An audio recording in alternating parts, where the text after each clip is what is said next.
astonishing. I had a paper some months back where I looked at some of the royal families of Europe going back over the last 100 years. Yes. Yes. And you can, they jump out at you. The male qualities, they are actually comical. I mean, isn't that, but it's amazing, isn't it? I mean, the royal families of Europe are full of, trannies, basically. Trans people, transsexual. I mean, that's kind of mind-blowing, right? Really? It is. Now, you could imagine that would have been feasible in the old days, before the use of photographs and video and all of that, where the people wouldn't get to see them very often. And when they did, they wouldn't get much chance to study them. Yeah. And when the camera became available and video and film footage became available, we had a brief window where we could see them in the raw, if you like. But in the last 20, 30, 40 years, they appear to have greatly improved the quality, so that they're much more convincing transgenders now. Yeah. And of course, they carry out more surgery on them now. I would recommend, if you're interested, to go out and check some of the junior members of the British royal family. Oh, yeah. The ones who are around 5, 6, 7, 8. They are just like little boys, you know. Yeah. But by the time they're 13, 14, 15, between the chemicals and the hormones, the surgery and so on, they will be more convincing females than they are at the moment.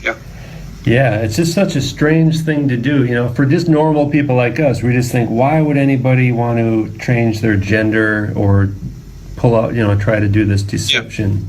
And now, do you think it's something they have to do to please their gods, right? Their master? I think it is. I think it's part of this cult, club, society. Mrs. Thatcher made a famous remark years back. She was one, and she spoke about a certain person who was getting above a station, and she was saying, he is not one of us. And, at the time you would tend to think, well, they're speaking only of the power elite. But now that we have a different coloration on that now, because we see it could possibly mean that he wasn't a member of this club. One of us, yeah. One of us. So there is some and I think the Mitfords used to have a term, you and non-you. The you being us, and of course the non-you being the rabble. And if you're one of us, then of course there must be some physical evidence that you have joined this club. Now, I don't think all of the males have to do it, or even all of the females, but I do. It is quite obvious, the more I study this, these people hate natural women.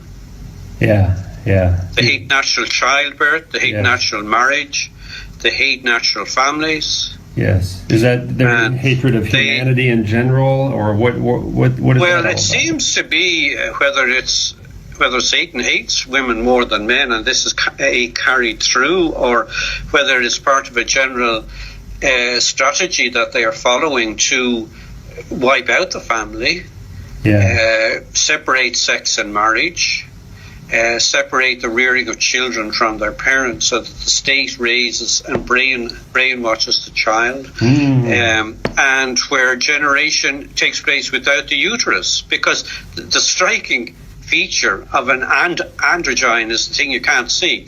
They don't have a uterus. Great point. But they always pretend like they do. Pardon? The fake pregnant bellies. They have fake pregnant bellies.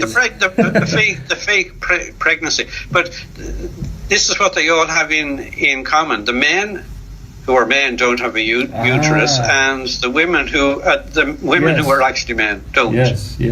So you see, Satan hates this, because that's the means by which the Lord brought Christ into the world and caused the defeat of Satan. And also Satan in the garden, I mean, he went for the woman because he knew that was the weaker of the two, and he could deceive her. And Paul actually says that Satan didn't deceive Adam.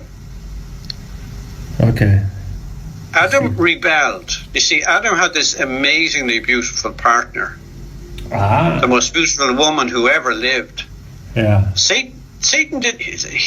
Adam didn't really believe the lies that Satan told. But he went along with it because he was losing his woman. You know? Yeah. And this seems to be all part of it. Satan is attacking women. The attack on women today is staggering. Yeah. And you see how they're suffering by trying to lose weight, anorexia and bulimia and all kinds of neurotic practices and exercising to death simply to look like one of these strange transgender gargoyles. I mean... Yeah, and not wanting to get pregnant, to get fat and stuff. And not wanting to get pregnant. Not wanting to have babies. Abortion. That's abortion. The murder of children. Is anything more pleasing to Satan than to have a mother kill her own child? Wow. It's just astounding. Wow.